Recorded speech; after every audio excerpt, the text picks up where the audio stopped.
Welcome back to another episode of Insights with Experts, where we aim to encourage and foster discussion, learning, and creating an informed global community.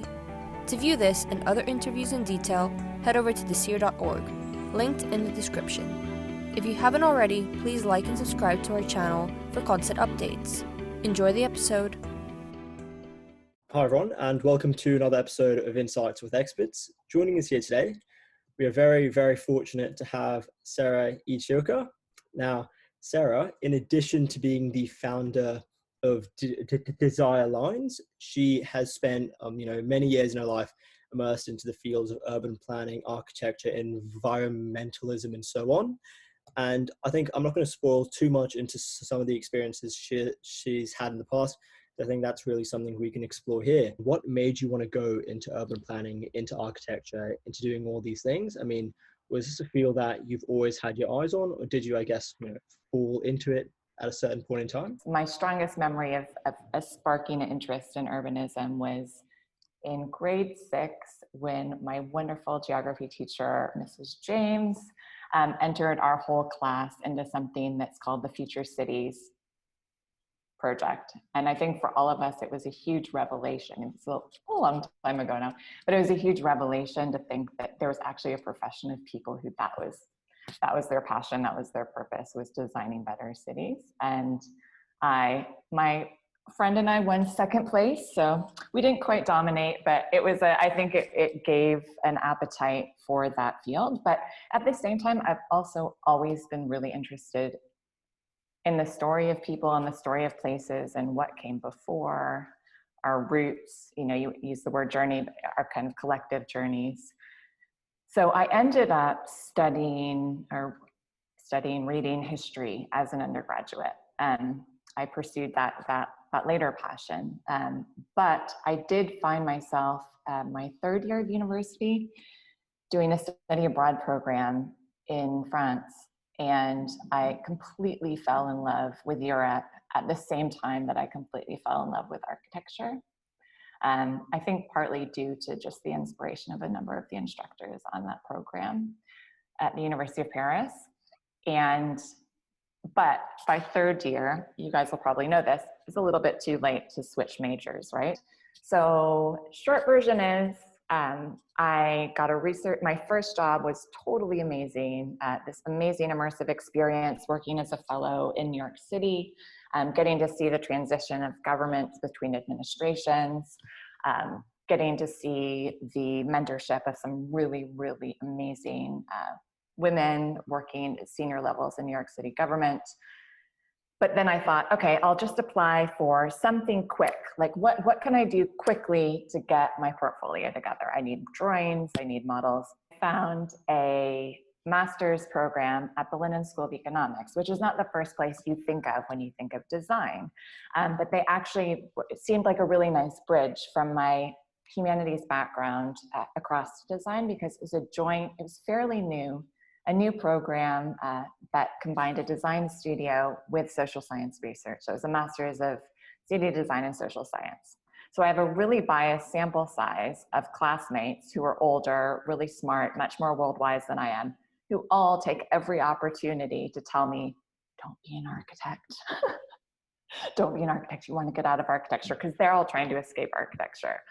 So that's the sort of push away from architecture. And then at the same time, the pull towards urbanism came through a number of amazing instructors that I had, who all were more actively involved on the policy making side, the public interface side of architecture and design. I also realized, sitting alongside trained designers, that I think I have a good eye for design.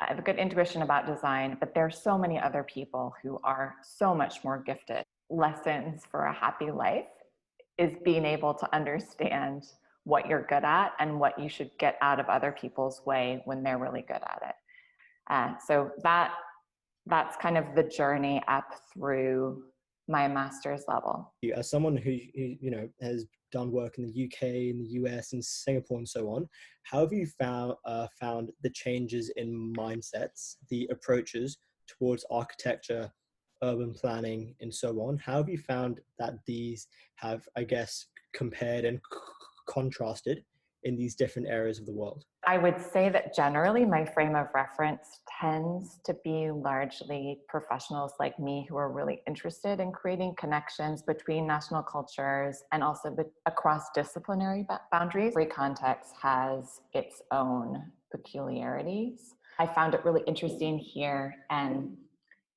in Singapore, and also, talking to colleagues in South Korea and talking to colleagues in Japan and China, that there is a resurgent interest here in architectural heritage.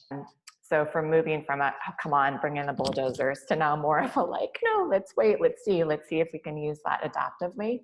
I'm really interested in examples like Taiwan, which I think has a really, really robust citizen participation program, I think in a way that's really proactive, where it gets people involved, as I understand it, it gets people involved at the briefing stage of a project. I think so often the mistake of consultation is that projects go in front of citizens after they've already been designed. Preservation and participation, two kind of spectrums of difference that I see. Do you have one project, one experience, one specific, maybe person you worked with or so on, that really stands out above everything else? I actually thought that looking back on things, it hasn't necessarily been the projects that I've enjoyed or that have been my favorite, that have been the ones that have been most formative for me.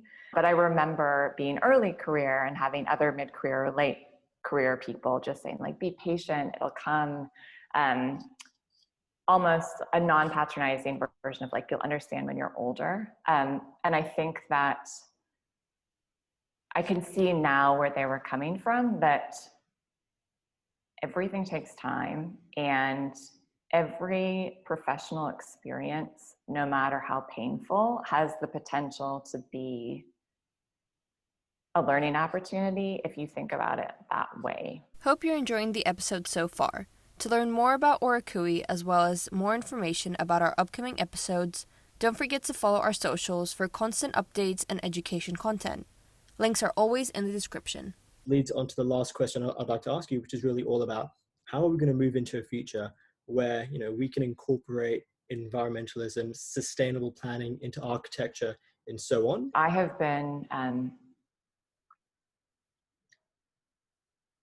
as many others of my generation and generations older, I've been absolutely blown away by the effectiveness, the organized effectiveness of the younger generations in putting these topics in the public domain, making sure that they are never far from the headlines, forcing people like, the great and the good at Davos, the great and the good at the UN to grapple with these very real topics.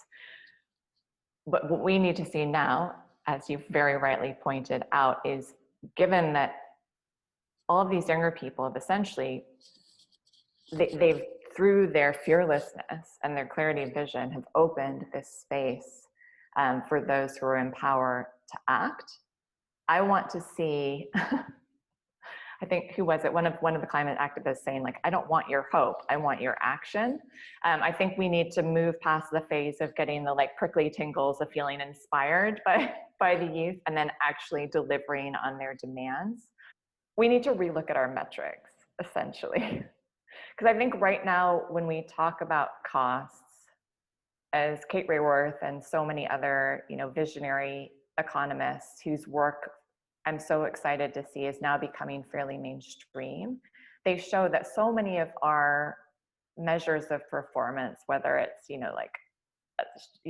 stocks returns to shareholders or GDP, completely exclude so many really important things like citizen health.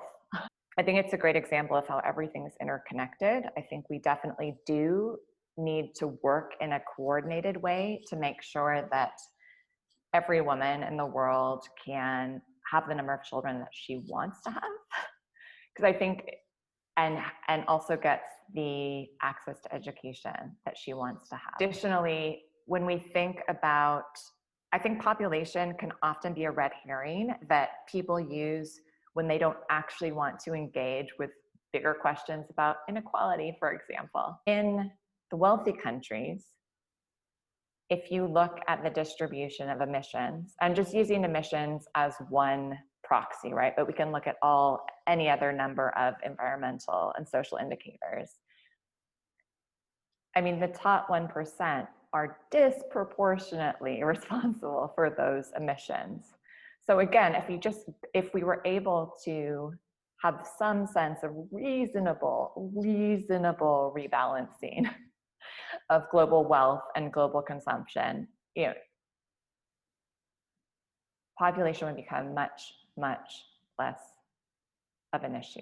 I know you said before how you should always stick to your strengths as an architect and leave what you're not good at to someone else who's good at it. But as your time as the director of architecture in the UK, what was one of your most important tips you can give to an architecture student who's looking to get employed or get an internship at a firm somewhere? Absolutely, and just to be sure, I just want to make sure that that I was clear in my meaning. I don't think that people should, just stick to immediately what they're good. I think that one of the amazing things about being born in the time that we are is that there is an opportunity for lifelong learning.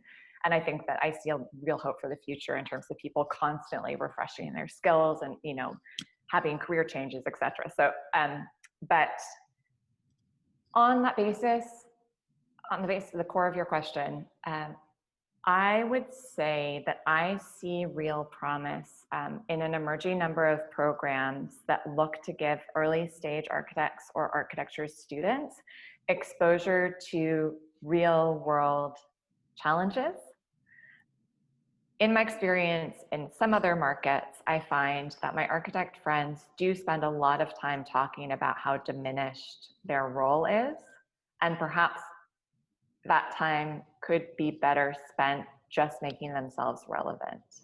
That's paraphrasing a line of advice that I got from an amazing, like a kind of godfather of participatory planning called Nabil Hamdi, who wrote, amongst other things, wrote The Placemaker's Guide. He just says, just stop. I'm just gonna have to paraphrase, but just stop arguing about whether the world accepts you or not, and just be relevant. And I think that for someone starting out in their career, if you could always seek out the teacher who's helping you think about how to be relevant, if you're in an internship, the associate or the partner who you think is most actively engaged in the real world, and then you'll be able to follow their example to see how you can make the most impact. So in terms of what you were talking about there, in terms of really trying to find teachers, trying to find people that are going to help you, what would you say are some of the best sources of mentorship that, specifically for students our age? Yeah. That's a really good question. I think you do have to actively seek. I understand that under the current circumstances, when so much of our interactions are digitally mediated, that's a lot harder. But I think, fortune does favor the bold, and just getting up the courage to, if you hear someone give a lecture, or if you see an article that someone publishes, to just reach out to them. So I think that being able to forge those connections, even if it takes you out of your comfort zone, it's a lot more likely to be authentic if it's driven by a particular interest that you have, and spurred by something in particular that you see the potential mentor having put out in the world. Being a mentor, what can you gain from just, taking an hour of your time every week out to help someone less experienced than you are? So if I could use an analogy from, I'm really interested as a side interest in impact investing and philanthropy. And studies have shown that if you spend $100 given charitably to someone else or another organization who you know needs it, versus spending that $100 on yourself, like to buy a new wallet or to buy a fancy lunch, you get way more of a dopamine hit from the charitable giving, and it lasts for longer. I think most mentors will also, all mentors will at some point, knowingly or not, have been mentees. So I'm sure there's an aspect of like paying it forward, paying it back. And all of us need to be able to cultivate that learner mindset. And I think that perhaps mentorship, if done right, if it's done in a properly like give and take way, can really help the older person as well. They can learn so much. For every single interview, what we do is we ask our expert one question, and it's the exact same question we literally ask everyone. And essentially what that question is if you could just leave the youth with one piece of advice, what would that one piece of advice actually be? So it's always easier to give advice than to take it yourself. So I wanted to share something that a piece of advice from two thinkers I really admire. Essentially, it's the same sentiment, but it's one that I'm trying to incorporate in my own practice, because I've realized recently that perfectionism is definitely something I need to let go of in order to move forward with things. So this is how it's phrased by two different thinkers. So one, Rebecca Solnit, says, perfection is a stick with which to beat the possible, which is kind of paraphrasing Voltaire saying, the perfect is the enemy of the good. And then Henry James wrote, and this is the one I'm trying to make my mantra, is excellence does not require perfection. Thanks for listening in. This podcast has been brought to you by Desire, a platform designed to bridge the gap between the youth and professionals. You can read more about us at desire.org. And you can also check out the section titled Insights with Experts, where you can submit your questions that you might have for future experts and industries that you would like to learn more about. And you can also refer in any experts that you might know yourself.